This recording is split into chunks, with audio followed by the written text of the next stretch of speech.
1800s. Happy New Year soon. Like, subscribe. We are so close to 2,000, but I think at least if we could get 1,800, we're 1,799 right now. This will be the last video of the 2022. Right. Like, subscribe. Hope everybody's doing well. I hope you're gonna have it. Oh no, we're not starting yet. So calm down, Lovebites. Hopefully everybody's gonna have a fantastic new year, and let me know what you're doing in the comments below. Public service announcement. I'm giving a little bit of a historical rant right now, so if you're not up for that, skip ahead about a minute and a half or so to the video. But it's really ground my gears, and I just gotta get it off my shoulders, chest as it were. Coffee, by the way, always good. The thing that I'm really getting a bit annoyed about right now is everybody's giving out, and this is BBC, misinformation, horrible word that in itself, but not historically accurate history, essentially, making the British seem to be horrible, horrible human beings. The thing that just bothers me is it seems like England, rather the British Empire, was the only slave trading nation. That's how they like to spit it, and all this stuff has to come down. So all I'm going to say is, wasn't the first, won't be the last. One of the first to abolish it. It should have never happened. That's a given. But all the way back as 1100s, they're saying that people shouldn't be sold as animals, and we get that. That's a given as well. It's ridiculous that we take this long to get to these conclusions. It should just never happen. But the point that I'm trying to get at here is we can't go we're going to go tear down the Great Wall of China, tear down the pyramids. We're going to tear down all of our history, because at some point or another, every monument that we've ever had is probably at some point in the chain of construction involved something that's less than savory working conditions. The problem that I think I'm mostly facing right now is you look at the Battle of Britain, 1940. Now that's a big jump. What have I just done there? But the Battle of Britain, if that was lost, don't forget that was in 1940, so the Americans weren't involved yet. 1940. If England lost that battle, they'd have no air control. The country would be taken over by that little tiny man there, who ruined the Charlie Chaplin mustache. But that little man would have had this. England would have been totally out. America, even if they got involved, how are they going to get across that ocean when it's now controlled, dominated by the Socialist Party? The point being, that little man, if he had won, would definitely never have allowed any of the people and creeds and camps that are now absolutely and rightfully so well championed, but he was not a fan of any of those minorities. Blacks, gays, Jews. If you weren't what he had his stencil written, you were gone. So I just think there should be a little bit of gratitude to certain countries, people, bodies, movements that helped kind of protect an element of the free world. Now that's a big rant, and that's over. And while I'm on the topic, Justin Trudeau's the biggest bag of soggy diarrhea in the world. I'm probably going to lose so many subscribers, but at the end of the day, I'm just a regular human. I have no endorsements, and I have no allegiance other than to the truth. And it seems like when the truth is being challenged and labeled as bad, that's when there's a bit of a situation going on. Right. If you're still with me and you still want to watch some Lovebites, let's get into it. Sorry.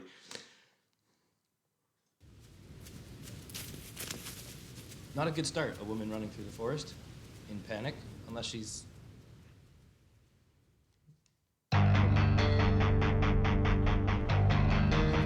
like the bass line.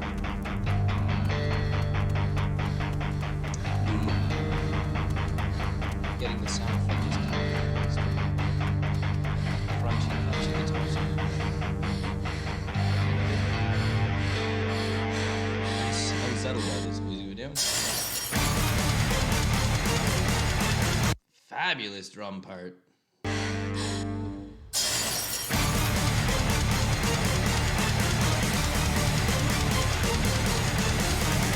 Excellent stats.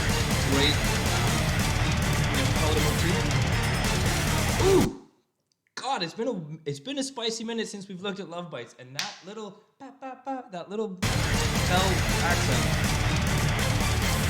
right here.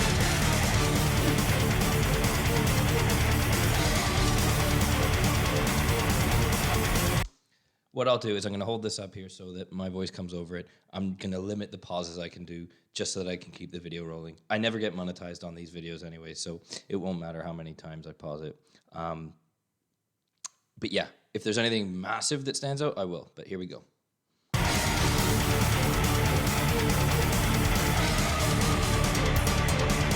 Oh, that bell, that ride.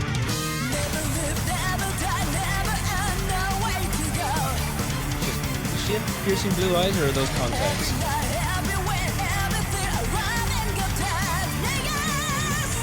I love those sloppy loose hats and constant rolling double pedal.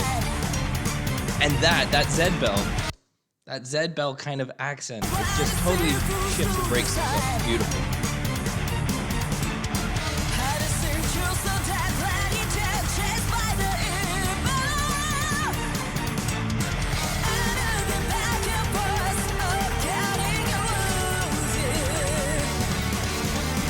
Ah, those stabs. Woo.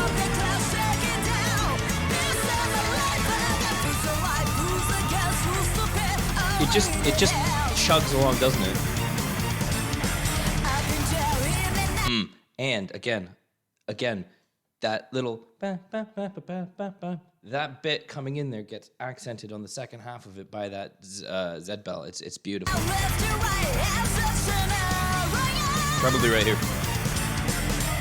See, not the Z bell, but it was still accented. Very clever. Ties everything together.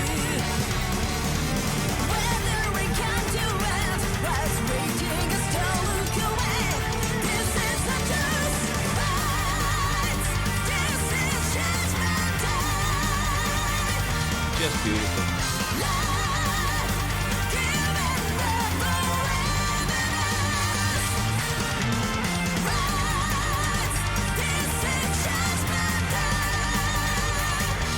Ooh, there was an auxiliary hats there. See, I will go back for that. That was an auxiliary hats or an auxiliary effects stack. I think it was the effects stack. You heard that?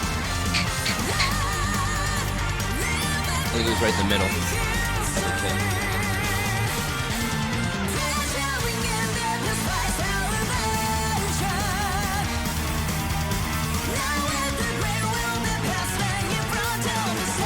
Oh, that was a nice hi-hat part.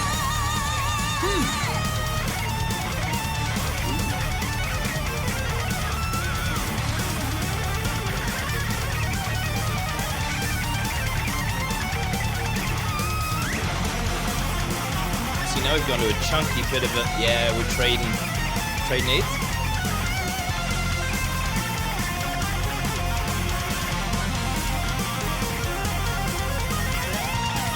We are having a bit of a solo conversation here.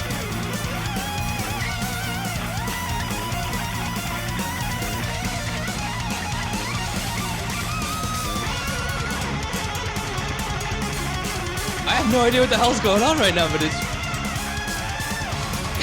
I'm having a ruddy good time. Look at those fingers move up that fretboard, though. See, what I will say, I'm going to interject here, and it piqued my interest right at the beginning, but she started with a whammy bar, and that's bold.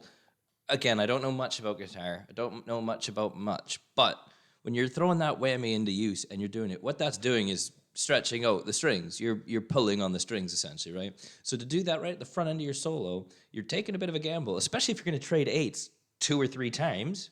What's that, 24 bars, and what you do is you're causing an effect that could possibly take your guitar out of tune or detune it slightly or just shift the tuning because you're constantly stretching and not stretching, stretching and not stretching those strings. But again, so that is a tactful and appropriate level of pressure to be put on there, because you go too far, you're going to overbend that or overpull that string, and then that's going to overbend that note, and then you're going to be too sharp or too flat, but also then you could be out of tune.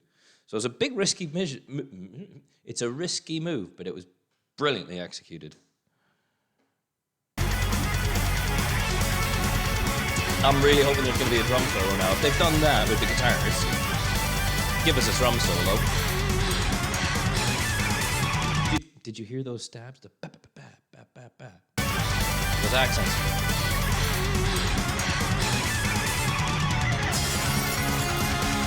Ooh. That was a nice porcelain break sound.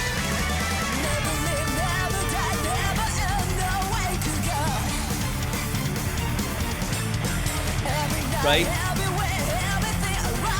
Gonna do it again. Ah. Great, eh?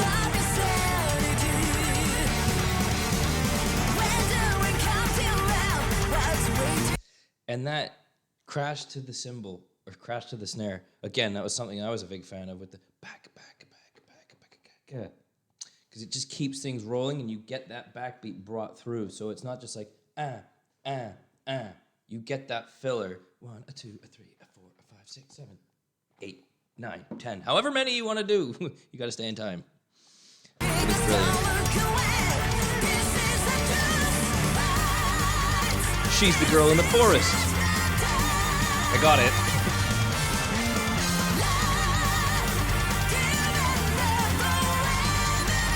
I think. Do I got it? I don't know.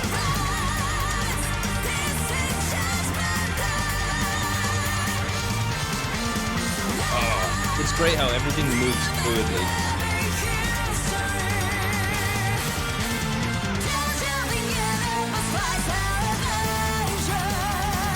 Oh, and I see. I thought that was shaved on the side. I like that's plaited.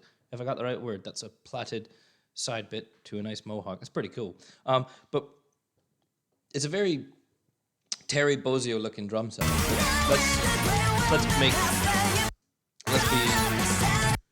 Let's be honest. Look at that. That is not as big as Terry Bozzio. But if I'm not mistaken, is her mom dating Terry Bozzio? I know Terry Bozzio has an affinity with somebody. I do. But yes, it's a very Terry Bozzio looking setup. Even if I'm totally wrong about anything else about his involvement. But it just looks like you could see maybe she was influenced from afar or a near. But either way, it's a beautiful setup there.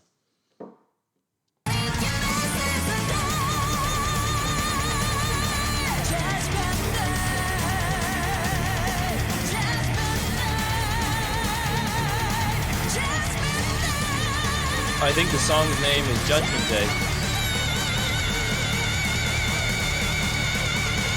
Great stabs.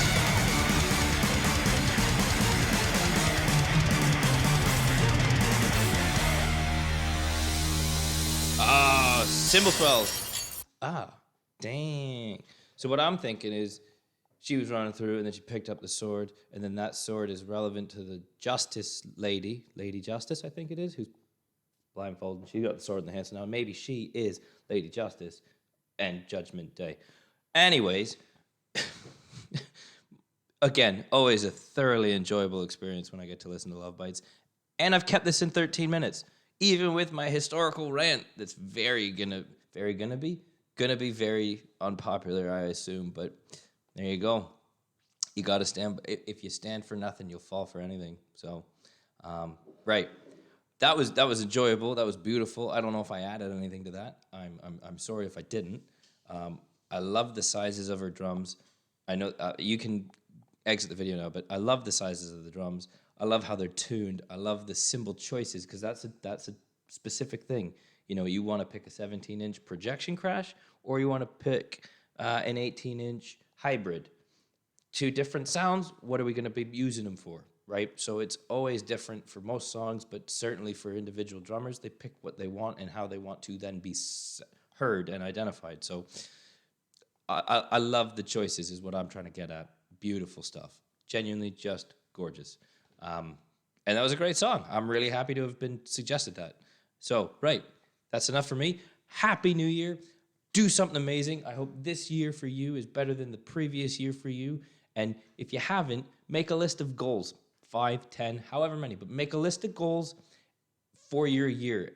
Because if you don't know where you're going, any road will get you there. But get some goals done so that you can move forward in life and better yourself. That's what this is all about, right? So again, that's enough for me. Happy New Year. Be well. Keep your stick on the ice.